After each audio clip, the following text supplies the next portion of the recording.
पिंपरी चिंचवडमध्ये दोन्ही राष्ट्रवादी काँग्रेस हे एकत्र निवडणुका लढणार आहेत. एबीपी माझाच्या बातमीवरती शिक्कामोर्तब झालेलं आहे. उपमुख्यमंत्री अजित पवारांनी स्वतः ही घोषणा केलेली आहे. तर पुणे आणि पिंपरी चिंचवडमध्ये गेल्या काही दिवसांपासून दोन्ही राष्ट्रवादी एकत्र येणार अशा चर्चा ह्या सुरू होत्या. उपमुख्यमंत्री अजित पवारांसह सुप्रिया सुळे आणि शशिकांत शिंदेंनी देखील तसे संकेतही दिलेले होते. आता अजित पवारांनी घोषणा केल्यानं पिंपरी चिंचवड महापालिका निवडणुकीमध्ये दोन्ही राष्ट्रवादी ह्या एकत्र येणार आहेत. तर पुणे महापालिकेबाबत देखील दोन्ही राष्ट्रवादी एकत्र येण्याची शक्यता आहे.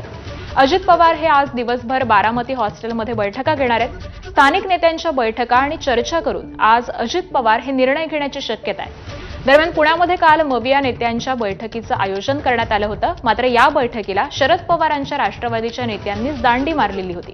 आणि विशेष म्हणजे ठाकरेंच्या पदाधिकाऱ्यांनी राष्ट्रवादीच्या नेत्यांना फोन केले, मात्र त्यांचे फोन हे देखील नॉट रिचेबल होते. त्यामुळे पुण्यामध्ये दोन्ही राष्ट्रवादी ह्या एकत्र लढण्याची जोरदार चर्चा आहे. काही अडचण नाही. आपल्या विचाराचे काही खासदार आहेत, त्यांनाही तिथं आवाज उठवण्याचं काम आपण सांगू शकतो. त्याच्यामुळे तिथंही अडचण नाही. साधारण पिंपरी चिंचवडमध्ये उमेदवारी लढवत असताना त्यामध्ये राष्ट्रवादी काँग्रेस पक्ष म्हणजे घड्याळ आणि तुतारी हे एकत्रपणे निवडणुकीला सामोरं जात आहे. त्याच्यामुळं हा परिवार पुन्हा एकत्र येण्याचं काम होत आहे.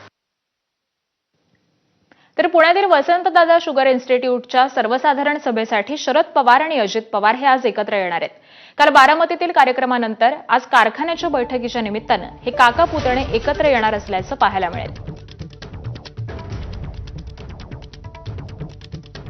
तर आज पुण्यामध्ये शरद पवार आणि अजित पवार हे पुन्हा एकदा एकाच मंचावरती येताना दिसते. पुढची बातमी पाहूयात. मुंबई महापालिका निवडणुकीसाठी ठाकरेंच्या शिवसेनेकडून उमेदवारांना एबी फॉर्म द्यायला मातोश्रीवरती सुरुवात झाली आहे. काही उमेदवारांना काल रात्री आणि काहींना आज अर्ज भरण्यास सूचना देण्यात येणार आहेत. तर जवळपास 80 ते 90% माजी नगरसेवकांना उमेदवारी मिळणार असून माजी खासदार विनायक राऊत यांचा मुलगा गीतेश राऊत हा सकाळी 10 वाजता अर्ज भरणार आहे. दादर, माहीम, शिवडी आणि विक्रोळी इथल्या जागा वाटपाचा तिढा हा पूर्ण झाल्यानंतर फॉर्म वितरण सुरू झालेलं आहे. यंदा ठाकरे बंधूंच्या युतीमध्ये राष्ट्रवादी काँग्रेसला 10 ते 15 जागा राखून ठेवण्यामध्ये आलेल्या आहेत. तर उमेदवारांची अंतिम यादी ही आज जाहीर केली जाणार आहे.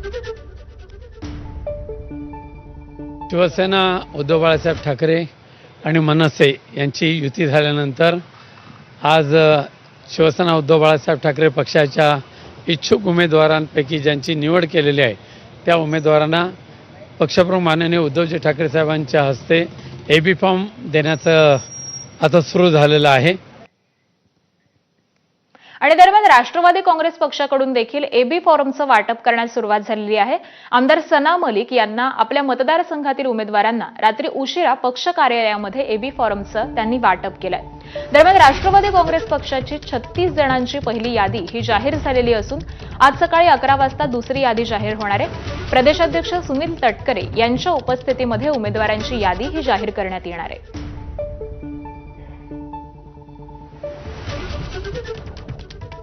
राष्ट्रवादी काँग्रेसची 36 जणांची पहिली यादी ही जाहीर झालेली आहे आणि त्यांना एबी फॉर्मचं वाटप सुरू झालेलं आहे. तर आज दुसरी यादी जाहीर करण्यात येणार आहे.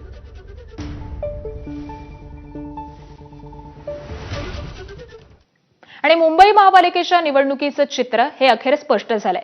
मुंबई महापालिकेसाठी चौरंगी लढत असणार आहे. मुंबईमध्ये भाजप आणि शिंदेची शिवसेना ही एकत्र निवडणूक लढवणार असल्याची घोषणा या आधीच झालेली होती. तर अजित पवारांच्या राष्ट्रवादीनं देखील आज पहिली उमेदवार यादी ही जाहीर करून स्वबळावरती लढणार असल्याचं जाहीर केलंय. यानंतर स्वबळाची घोषणा करणाऱ्या काँग्रेसनं वंचित सोबत आघाडीची घोषणा केली आहे. दरम्यान आज शरद पवारांच्या राष्ट्रवादीनं देखील ठाकरे बंधूंसोबत युती करण्याचं जवळपास हे निश्चित केलेलं आहे. त्यामुळे मुंबई महापालिकेची निवडणूक ही आता रंगतदार होणार असल्याचं स्पष्ट झालंय.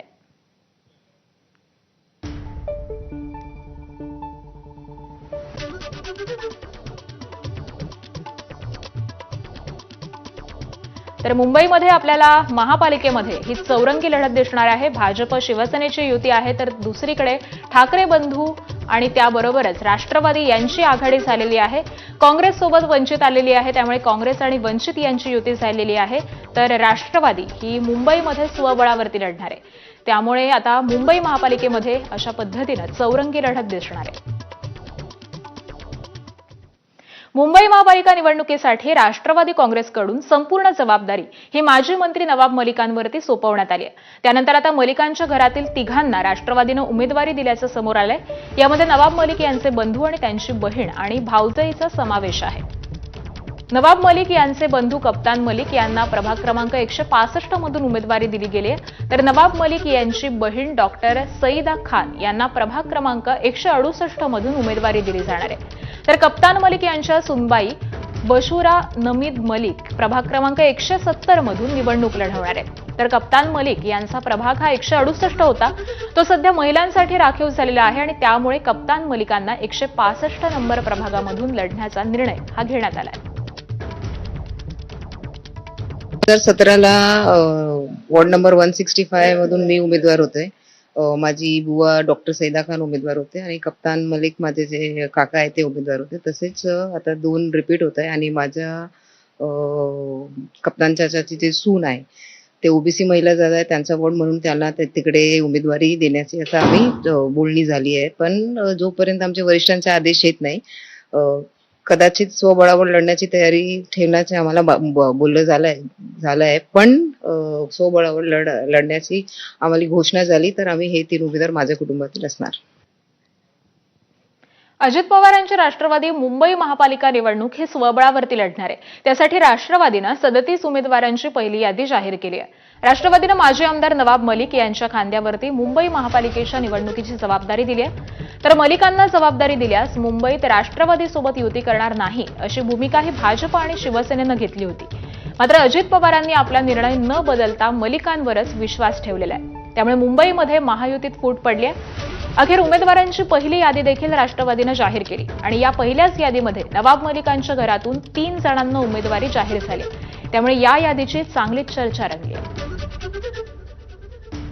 राष्ट्रवादी काँग्रेस पार्टीचे आमचे राष्ट्रीय अध्यक्ष अजितदादा पवार, आमचे प्रदेश अध्यक्ष सुनील तटकरेजी, आमचे राष्ट्रीय कार्याध्यक्ष प्रफुल्लभाई पटेलच्या सूचनेनुसार आम्ही स्वबळाचा नारा देऊन आम्ही पुढे एकटाच राष्ट्रवादी काँग्रेस पार्टी BMCच्या निवडणूक लढणार आणि आमची आज फर्स्ट यादी आम्ही प्रसिद्धीसाठी तुमच्याकडे देणार आहे.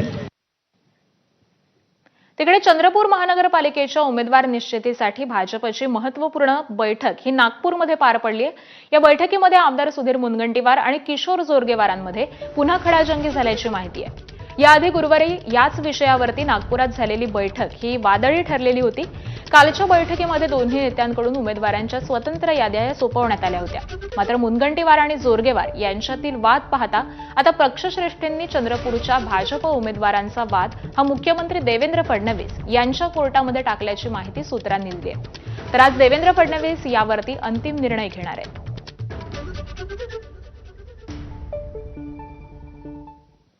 बातमी आहे सोलापुरातून. सोलापूर महानगरपालिका निवडणुकीमध्ये तर महायुतीचं वेगळं चित्र पाहायला मिळतंय.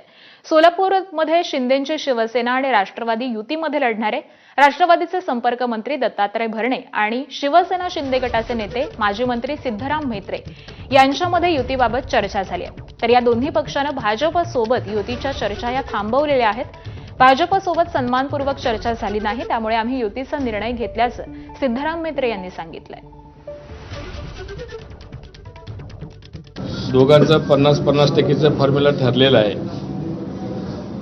आम्ही दोघं मिळून महापालिकेच्या निवडणुकीला सामोरं जाणार आहोत आणि ह्या महापालिकेवर शिवसेना आणि राष्ट्रवादी दादा यांचं महापौर निश्चितपणे बसेल असं आमचं खात्री आहे. त्यासाठी समविचारी पक्ष म्हणून आम्ही दोघं एकत्र आलेलो आहोत.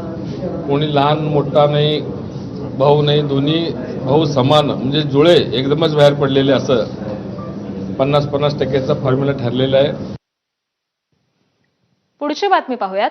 उमेदवारी अर्ज भरण्यास अवघे काही तास शिल्लक असताना नागपूर महानगरपालिका निवडणुकीमध्ये युती किंवा आघाडीचं अद्यापही चित्र